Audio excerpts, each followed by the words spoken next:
Wildfire. Do you know how to properly prepare and defend yourself, family, and home from a wildfire? Every year, wildfires burn thousands of homes, leaving homeowners devastated and wondering where and how to start rebuilding their lives. Oftentimes, wildfires begin unnoticed. They spread quickly, leaving little time to pack and evacuate. Furthermore, wildfire threats to lives and property increase as more people build homes, operate business, and recreate in areas where wildlands border more urban areas. Over the past few decades, more people are moving into an area referred to as the Wildland. Urban Interface, WUI. The WUIs are where man-made improvements, such as homes, are built close to or within natural terrain and flammable vegetation with high potential for wildland fire. While residents in these areas enjoy the beauty of the environment around them, they also face the very real danger of wildfires. In addition to the growth of people migrating to the WUI, frequent severe drought, record heat, and insect infestations have contributed to higher fire danger in Colorado. Are you at risk? Check the Colorado Wildfire Risk Assessment portal. Despite the risk, everyone can take steps to prepare for wildfires. Explore the information below to learn more about what you can do. Before a wildfire, build an emergency kit and make a family communications plan. Know more than one exit route in case you have to evacuate. Plant fire-resistant shrubs and trees. Remove leaves and other debris from the roof and gutters. Inspect chimneys at least twice a year and clean them at least once a year. Use 1/8 inch mesh screen beneath porches, decks, floor areas, and the home itself to keep embers out. Install a dual sensor smoke alarm on each level of your home, especially near bedrooms. Be sure to test the alarms monthly and change the batteries at least once a year. Teach each family member how to use a fire extinguisher and show them where it's located. Keep a ladder that will reach the roof. Consider installing protective shutters or heavy fire-resistant drapes. Clear items that will burn from around the house, including wood piles, wooden lawn furniture, barbecue grills, top coverings, etc. Move them outside of your defensible space. Preparing a safety zone for your home. Create a 30 to 100 foot safety zone around your home. Within this area, you can take steps to reduce potential exposure to flames and radiant heat. Homes built in pine forests should have a minimum safety zone of 100 feet. If your home sits on a steep slope, standard protective measures may not be enough. Contact your local fire department or forestry office for specific information. Within the zone, you will want to take the following steps. Rake and remove leaves, dead limbs and twigs. Clear all flammable vegetation. Remove leaves and rubbish from under structures. Thin a 15-foot space between treetops and remove limbs within 15 feet of the ground. Remove dead branches that extend over the roof. Prune tree branches and shrubs within 15 feet of a stovepipe or chimney outlet. Ask the power company to clear branches from power lines. Remove vines from the walls of the home. Mow grass regularly.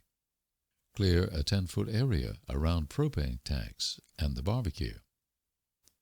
Place a screen over the grill. Use non-flammable material with mesh, no coarser than 1/4 inch. Regularly dispose of newspapers and rubbish at an approved site. Follow local burning regulations. Place stove, fireplace, and grill ashes in a metal bucket. Soak in water for 2 days, then bury the cold ashes in mineral soil. Store gasoline, oily rags, and other flammable materials in approved safety cans. Place the cans in a safe location, away from the base of buildings. Stack firewood at least 100 feet away and uphill from your home. Clear combustible material within 20 feet of the wood pile. Review your homeowner's insurance policy and also prepare and update an inventory of your home's contents. During a wildfire pre-evacuation, be ready to leave at a moment's notice. If you haven't received an evacuation notice, but your instincts are telling you that you should evacuate, do so immediately. Listen to local radio and television stations for updated emergency information. Always back your car into the garage or park it in an open space facing the direction of escape.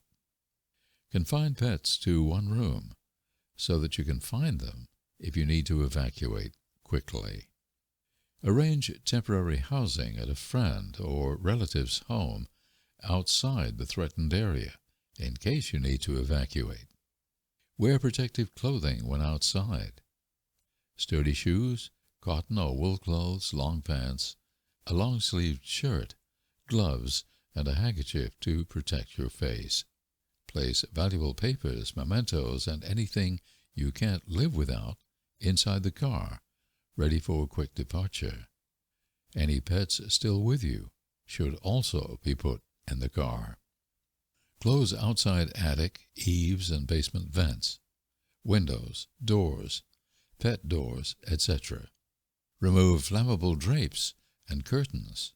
Close all shutters, blinds, or heavy non-combustible window coverings to reduce radiant heat. Close all doors inside the house to prevent draft. Open the damper on your fireplace, but close the fireplace screen.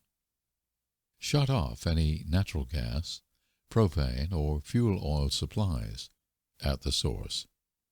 Connect garden hoses to an outdoor water faucet and fill any pools, hot tubs, garbage cans, tubs, or other large containers with water. Place valuables that will not be damaged by water in a pool or pond. Place lawn sprinklers on the roof and near above-ground fuel tanks. Leave sprinklers on, wetting these structures as long as possible. If you have gas-powered pumps for water, make sure they are fueled and ready. Disconnect any automatic garage door openers so that doors can still be opened by hand if the power goes out, but keep the door closed. Move flammable furniture into the center of the residence, away from the windows and sliding glass doors. Immediate evacuation required. If advised to evacuate, do so immediately.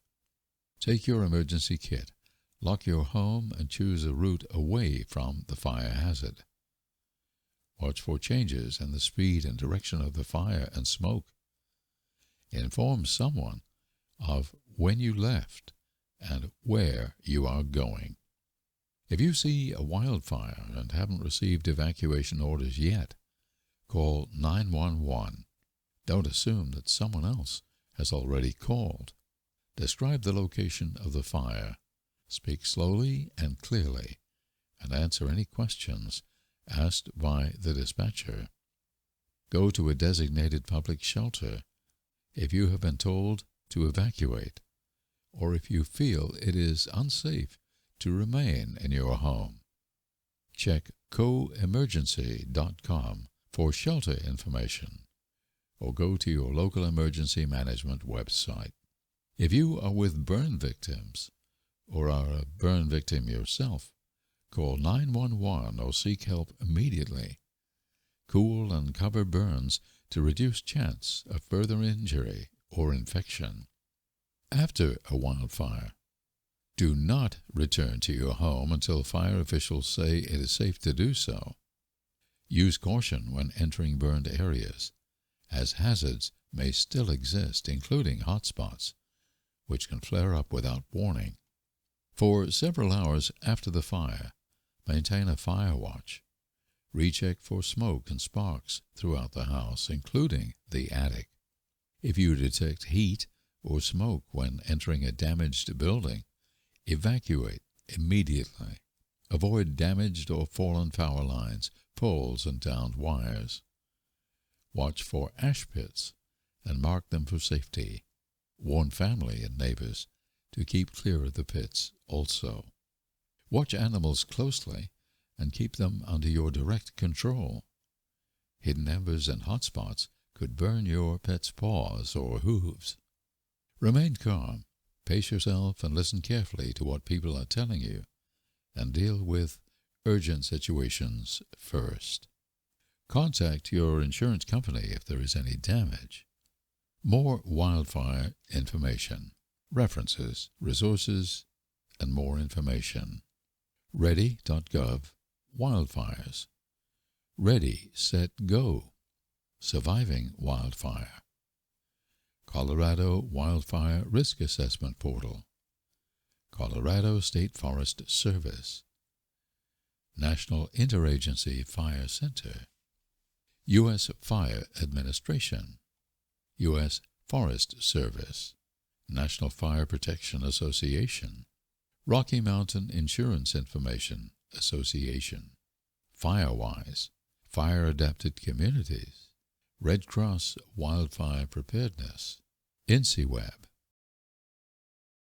Wildfire. It happened here. The Black Forest Fire started on June 11, 2013, and would continue to burn until June 21st, ultimately growing to 14,280 acres. 2 deaths were confirmed on June 13, 2013. The Black Forest Fire was the single most destructive fire in Colorado history in terms of properties lost. Estimated insured losses totaled $292.8 million, resulting from approximately 3,630 homeowner and auto insurance claims filed so far. El Paso County reports 486 structures burned in the blaze. This was the second time in less than a year that a fire in El Paso County set such a record, the first being the Waldo Canyon Fire. Cover photo courtesy of Douglas County. Other photos courtesy of FEMA, Andrea Buher, and Colorado National Guard.